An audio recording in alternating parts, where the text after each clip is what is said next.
नमस्कार, स्वागत है आपका हमारे खास कार्यक्रम में। मैं हूं आपके साथ प्रिया तिवारी। भारत सहित दुनिया भर में कई मंदिर मशहूर हैं। इन मंदिरों की साज सज्जा, उनसे जुड़ी पौराणिक कथाएं और मूर्तियों की बनावट लोगों को आश्चर्यचकित करने का कोई मौका नहीं छोड़ती है। आपने कई प्राचीन मंदिरों और उनसे जुड़े किस्से सुने होंगे। कुछ मंदिर प्राचीन काल के किसी रहस्य के कारण प्रसिद्ध होते हैं, तो वहीं कुछ अपने चमत्कारों के लिए जाने जाते हैं, तो कुछ अपनी अद्भुत संरचना के कारण मशहूर होते हैं। तो आज हम आपको अपने इस कार्यक्रम के माध्यम से देश और दुनिया के कुछ ऐसे ही ऐतिहासिक और चमत्कारी मंदिरों के बारे में बताने जा रहे हैं, जो अपने अनोखे रहस्यों के लिए पूरी दुनिया में मशहूर है।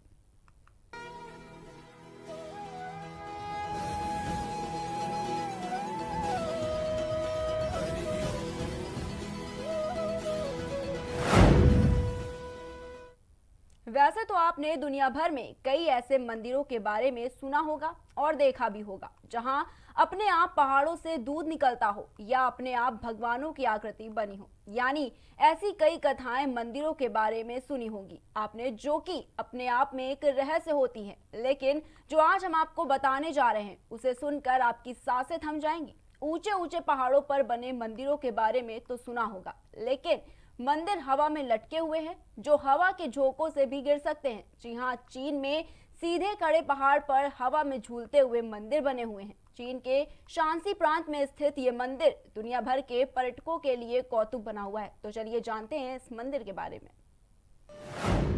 हवा में लटका मंदिर, चीन। ये तो सभी जानते हैं कि मंदिर और मठ आमतौर पर जमीन पर बनाए गए हैं,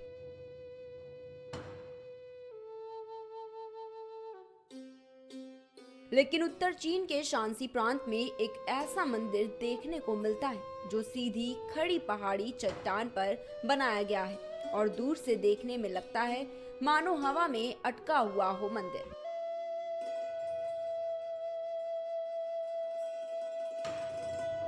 इसलिए ये मंदिर हवा में खड़े मंदिर के नाम से चीन भर में मशहूर है।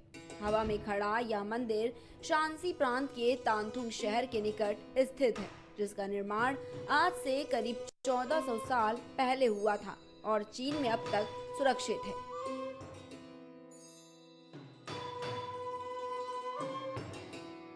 एकमात्र बौद्ध, ताओ और कन्फ्यूशियस त्रिधर्मों की मिश्रित शैली में निर्मित यह अनोखा मंदिर है। चीन के बड़ी संख्या में सुरक्षित प्राचीन वास्तु निर्माणों में हवा में खड़ा मंदिर एक अत्यंत अद्भुत निर्माण है, जो कि घनी पहाड़ी घाटी में फैले एक छोटा सा बेसिन में स्थित है।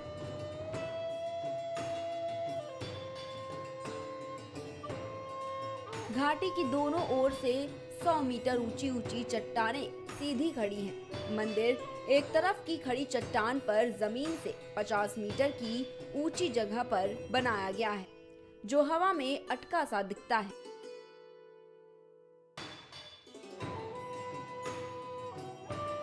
दूर से देखने पर बहुमंजिला मंदिर का तत्ताधार 10 एक पतली लंबी लकड़ियों पर टिका हुआ है।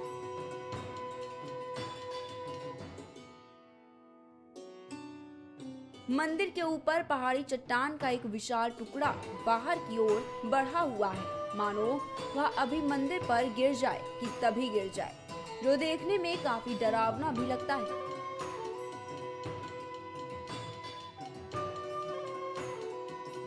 हवा में खड़े इस मंदिर में छोटे बड़े 40 भवन व मंडप हैं, जिन्हें चट्टान पर गड़े हुए लकड़ी के सेतुओं से जोड़ा गया है।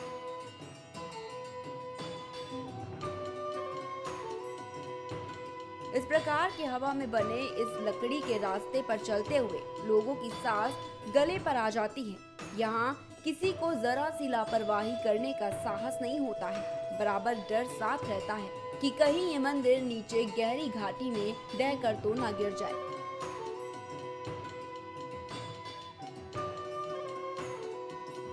लेकिन पांव के दबाव से लकड़ी का रास्ता चींची की आवाज जरूर देता है, पर चट्टान से सटे इस मंदिर में जरा भी हिलकोर नहीं आता है।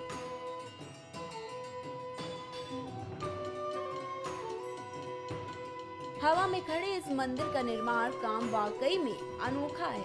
मंदिर सीधी खड़ी चट्टान के कमर पर अटका सा खड़ा है। उसके ऊपर चट्टान का बाहर की ओर बढ़ा निकला हुआ विशाल टुकड़ा एक विशाल छाता की भांति मंदिर को वर्षा और पानी से क्षति पहुंचाने से बचा लेता है।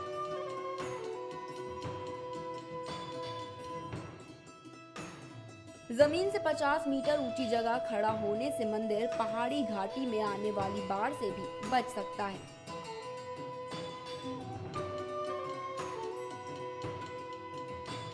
मंदिर के चारों ओर घिरी पहाड़ी चोटियां उसे तेज धूप से भी बचा सकती हैं। कहा जाता है कि गर्मियों के दिन में भी रोज महज 3 घंटों तक सूरज की किरणें मंदिर पर पड़ती है।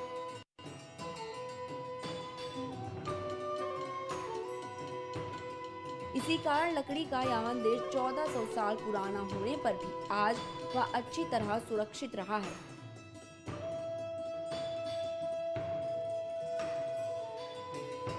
हवा में खड़ा मंदिर की विशेषता यह है कि वह हवा में अटका सा होता है। लोग समझते हैं कि मंदिर मोटी लकड़ियों पर टिका हुआ है, लेकिन असलियत ये है कि इन लकड़ियों पर मंदिर का भार नहीं पड़ता है। इस मंदिर को मजबूत बनाने में चट्टान के अंदर मजबूत लकड़ियां लगी हुई हैं, जो कि चौकोर गहरे पत्थर के अंदर लगाई गई हैं।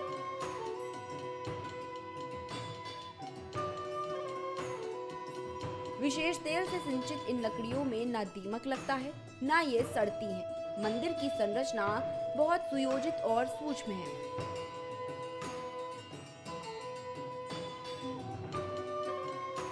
मंदिर के विभिन्न भाग पहाड़ी चट्टान की प्राकृतिक स्थिति के अनुरूप बनाए गए हैं। मंदिर का मुख्य भवन त्रिदेव महल पहाड़ी और चट्टान की विशेषता को ध्यान में रखकर बनाया गया है।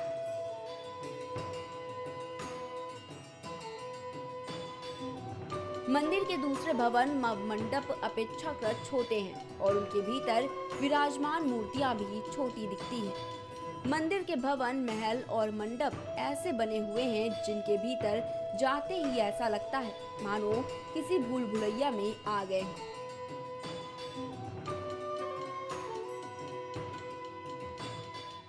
बता दें कि प्राचीन चीनियों ने यहाँ सीधी खड़ी चट्टान पर यह मंदिर इसलिए बनाया था क्योंकि तत्काल में यहाँ की पहाड़ी घाटी यातायात की एक प्रमुख मार्ग थी। यहाँ से भिक्षु और धार्मिक अनुयायी जब गुजरते थे वे मंदिर में आराधना कर सकते थे।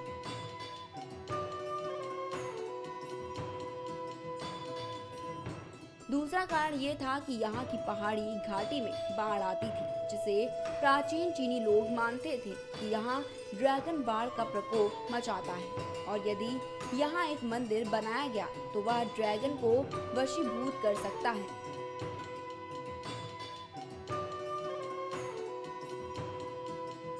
तो तभी से हवा में खड़ा मंदिर अस्तित्व में आ गया।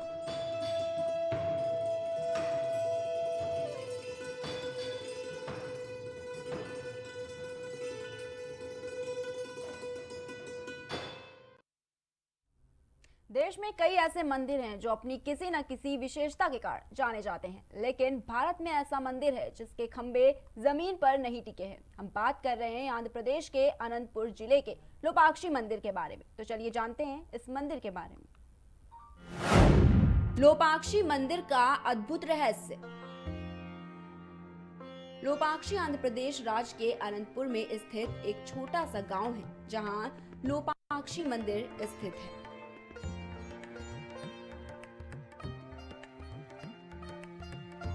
पौराणिक मान्यता ये है कि यह रामायण कालीन वही जगह है जहां रावण से युद्ध के पश्चात घायल होकर जटायु गिरा था।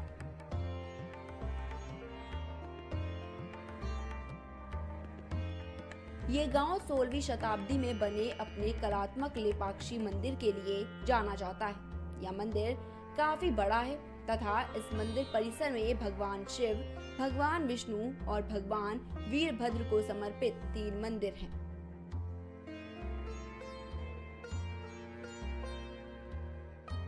लेपाक्षी मंदिर को हैंगिंग पिलर टेम्पल के नाम से भी जाना जाता है। यह मंदिर कुल 17 खंभों पर खड़ा है, जिसमें एक खंभा जमीन को छूता नहीं है बल्कि हवा में ही लटका हुआ है।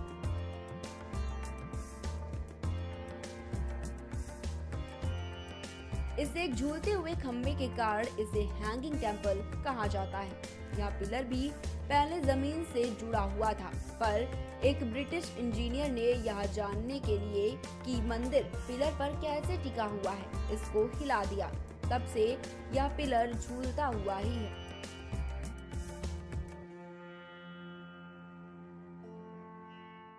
यहाँ आने वाले श्रद्धालुओं की मान्यता है कि इसके नीचे से कपड़ा निकलने से सुख समृद्धि बढ़ती है। एक अन्य मान्यता यह भी है कि ये जगह रामायण कालीन वही स्थान है जहाँ रावण से युद्ध के पश्चात घायल होकर जटायु गिरा था।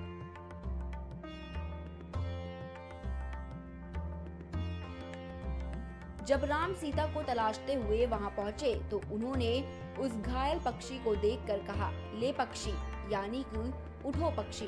बता दें, ले पक्षी एक तेलुगु शब्द है। लेपाक्षी मंदिर में देखने लायक कई चीजें हैं जो कि कलात्मक दृष्टि से बेहद उत्कृष्ट हैं।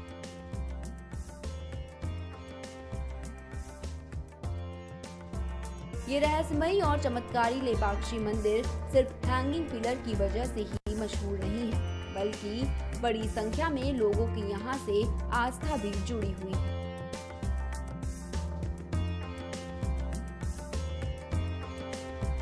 आपको बता दें कि इस मंदिर में स्वयंभू शिवलिंग भी मौजूद है, जो कि भगवान वीरभद्र शिव का रौद्र रूप का अवतार माना जाता है।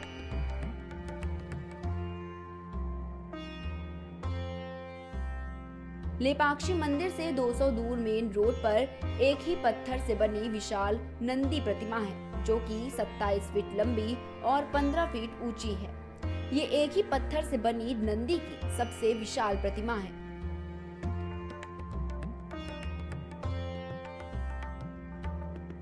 वीरभद्र मंदिर परिसर में एक ही पत्थर से बनी विशाल नागलिंग प्रतिमा भी स्थापित है, जो कि सबसे विशाल नागलिंग प्रतिमा है।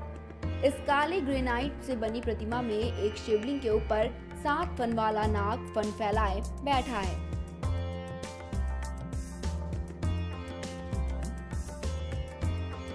मंदिर की छत पर शानदार चित्र बने हुए हैं। मंदिर परिसर में चट्टानों पर चित्रों में भक्त कनप्पा की कहानी उकेरी गई है।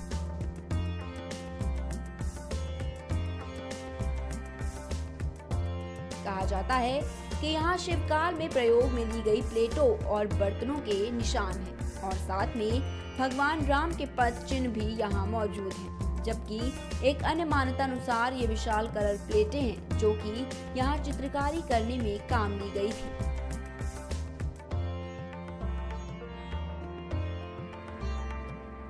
यहाँ एक ही चट्टान में भगवान गणेश की भव्य प्रतिमा बनी हुई है। मंदिर में बने विशाल गलियारों का एक दृश्य भी है। मंदिर परिसर में एक जगह मंदिर निर्माण के दौरान बचे चूने के पत्थर का एक ढेर है, जिसकी भी श्रद्धालु पूजा करते हैं।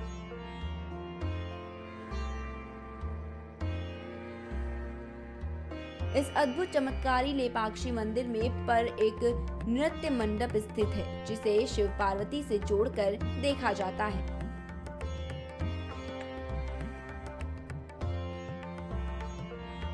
आपको बता दें कि यहाँ की धार्मिक मान्यता है कि भगवान शिव और माता पार्वती का विवाह इसी जगह हुआ था, इसलिए विजयनगर के राजाओं ने यहाँ एक विवाह मंडप का निर्माण करवाया और इस विवाह मंडप को एक ऐसा अद्भुत रूप दिया गया जैसे यहाँ देवी देवता नृत्य कर रहे हों।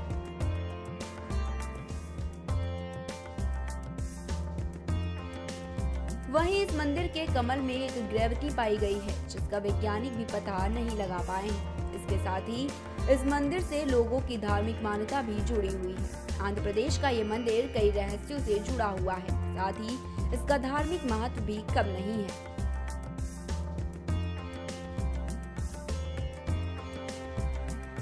आपको बता दें कि रामलिंगेश्वर नाम का एक अद्भुत शिवलिंग भी यहाँ मौजूद है। ये भी कहा जाता है कि जटायु के अंतिम संस्कार के बाद भगवान राम ने खुद इस शिवलिंग की स्थापना की थी।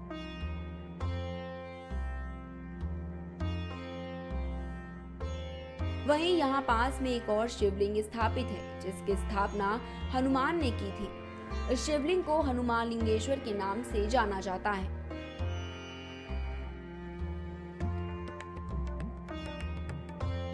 यहाँ शेषनाग की एक अद्भुत प्रतिमा भी है, जिसका निर्माण कई साल पहले किया गया था।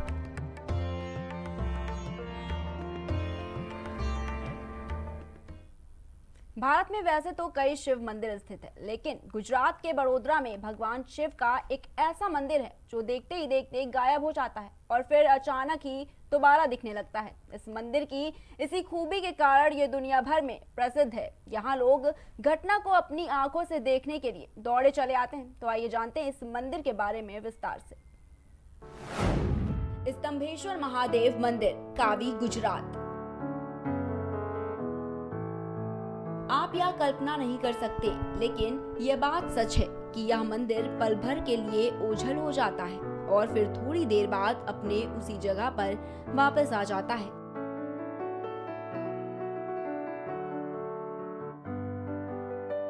यह मंदिर अरब सागर के बिल्कुल सामने है और वडोदरा से 40 मील की दूरी पर है। खास बात यह है कि आप इस मंदिर की यात्रा तभी कर सकते हैं जब समुद्र में ज्वार कम हो।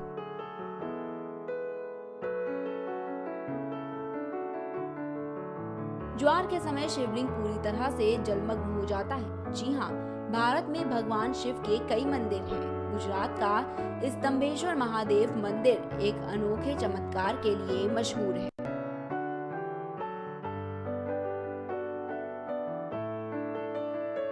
दरअसल भगवान शिव का यह मंदिर दिन में 2 बार अपने भक्तों को दर्शन देने के बाद समुद्र की गोद में समा जाता है।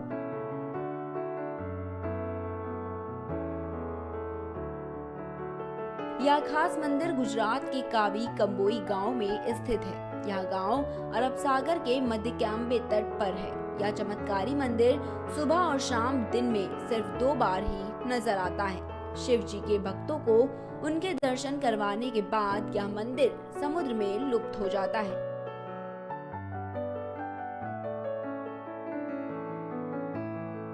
कहा जाता है कि ये मंदिर किसी के प्रायश्चित करने का नतीजा है, जिसका उल्लेख शिव पुराण में भी मिलता है और इसी वजह से यह गायब हो जाता है।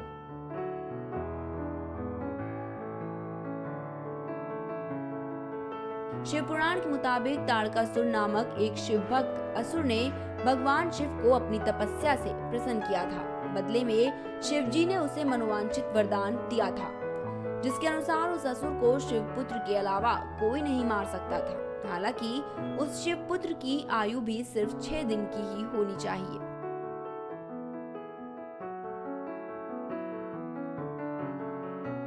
यह वरदान हासिल करने के बाद ताड़कासुर ने तीनों लोकों में हाहाकार मचा दिया। इससे परेशान होकर सभी देवता और ऋषि मुनि ने शिव जी से उसका वध करने की प्रार्थना की। उनकी प्रार्थना स्वीकृत होने के बाद श्वेत पर्वत कुंड से 6 दिन के कार्तिकेय उत्पन्न हुए थे। कार्तिकेय ने उनका वध तो कर दिया, पर बाद में उस असुर के शिव भक्त होने की जानकारी मिलने पर उन्हें बेहद शर्मिंदगी का एहसास भी हुआ था।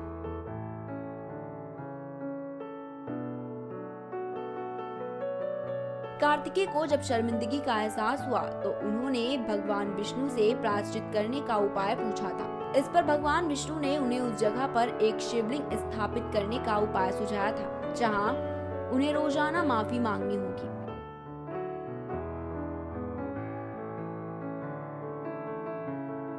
इस तरह से उस जगह पर शिवलिंग की स्थापना हुई थी, जिसे बाद में स्तंभेश्वर मंदिर के नाम से जाना जाता है।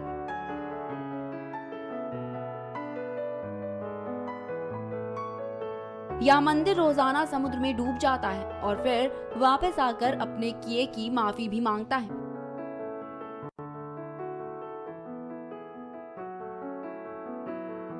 स्तंभेश्वर महादेव में हर महाशिवरात्रि और अमावस्या पर खास मेला लगता है। इस मंदिर में दर्शन करने के लिए एक पूरे दिन का समय निश्चित करना चाहिए, जिससे कि इस चमत्कार को देखा जा सके।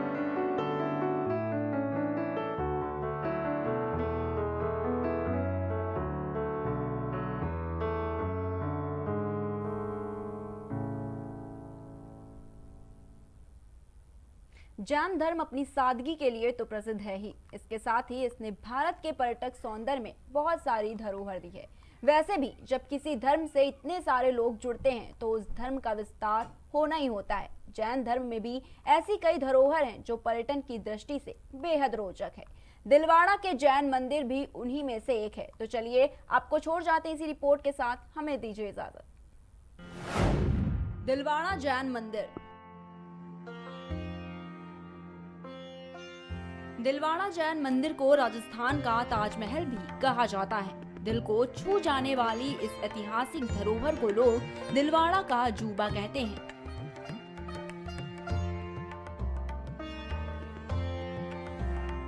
कहा जाता है कि यहाँ पर एक अवतारी पुरुष ने जन्म लिया था। स्थानीय मान्यताओं में उस अवतार को भगवान विष्णु का अंश माना जाता है।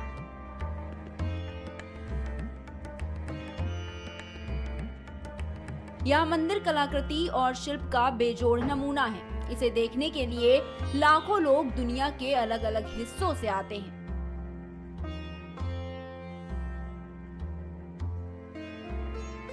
माउंट आबू में बना ये मंदिर दिलवाड़ा के जैन मंदिर के नाम से जाना जाता है। यहाँ कुल 5 मंदिरों का समूह जरूर है, लेकिन यहाँ के 3 मंदिर खास हैं।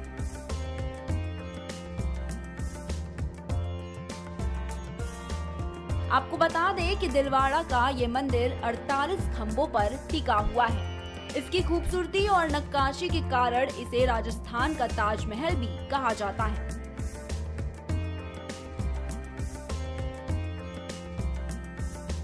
इस मंदिर की एक एक दीवार पर बेहद सुंदर कलाकारी और नक्काशी की गई है, जो अपना इतिहास बताती है।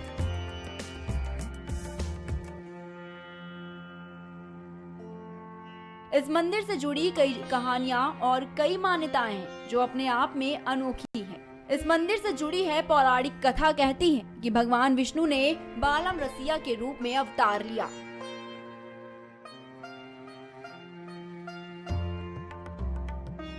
कहा जाता है कि भगवान विष्णु का यह अवतार गुजरात के पाटन में एक साधारण परिवार के घर में हुआ था।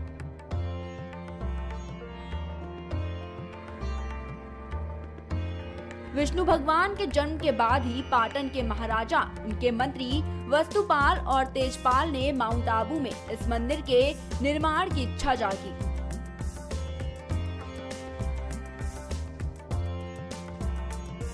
जब भगवान विष्णु के अवतार बालम रसिया ने महाराज की यह बात सुनी, तो वो वस्तुपाल और तेजपाल के पास इस मंदिर की रूपरेखा लेकर पहुंच गए।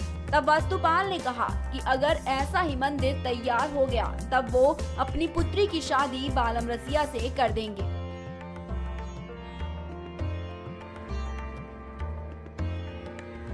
भगवान विष्णु के अवतार बालम रसिया ने इस प्रस्ताव को स्वीकार कर लिया और बेहद सुंदर मंदिर का निर्माण किया।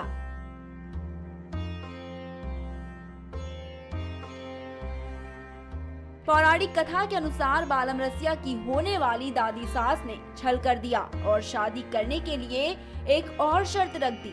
उन्होंने शर्त रखी कि अगर एक रात में सूरज निकलने से पहले अपने नाखूनों से खुदाई कर मैदान को झील में तब्दील कर देंगे, तब वो अपनी पोती का हाथ बालम रसिया के हाथों में देंगी।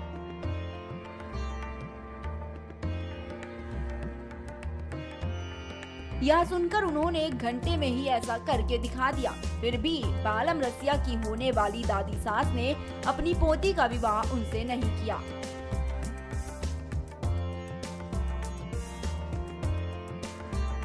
बाद में इस बात को लेकर भगवान विष्णु क्रोधित हो उठे और उन्होंने अपनी होने वाली दादी सास का वध कर दिया।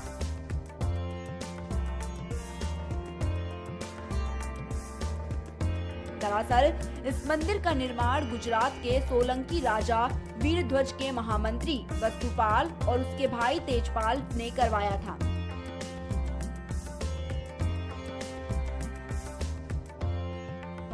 इस मंदिर की देवरानी जेठानी के गोखलों की कला दुनिया भर में प्रसिद्ध है। मंदिर का निर्माण 11वीं और 12वीं शताब्दी में किया गया था।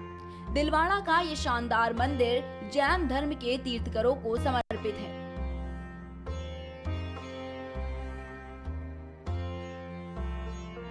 यहाँ के 5 मंदिरों के समूह में विमल वसाही सबसे प्राचीन मंदिर है, जिसे 1031 ईस्वी में तैयार किया गया है।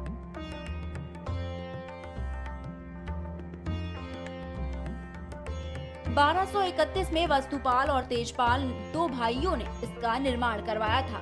उस वक्त इस मंदिर को तैयार करने में 1500 कारीगरों ने काम किया था, वो भी कोई 1 या 2 साल तक नहीं, पूरे 14 सालों तक।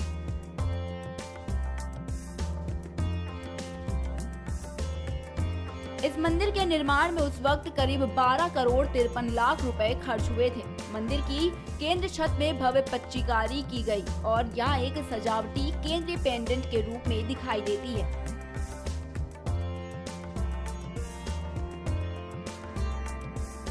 गुंबद का पेंडेंट नीचे की ओर सकरा होता हुआ एक बिंदु या बूंद बनाता है, जो कमल के फूल की तरह दिखाई देता है।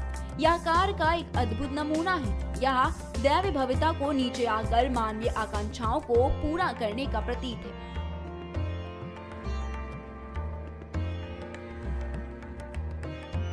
छत पर 16 विद्या की देवियां, ज्ञान की देवियां की मूर्तियां अंकित की गई हैं। यह मंदिर पर्यटकों का स्वर्ग है और श्रद्धालुओं के लिए अध्यात्म का केंद्र है।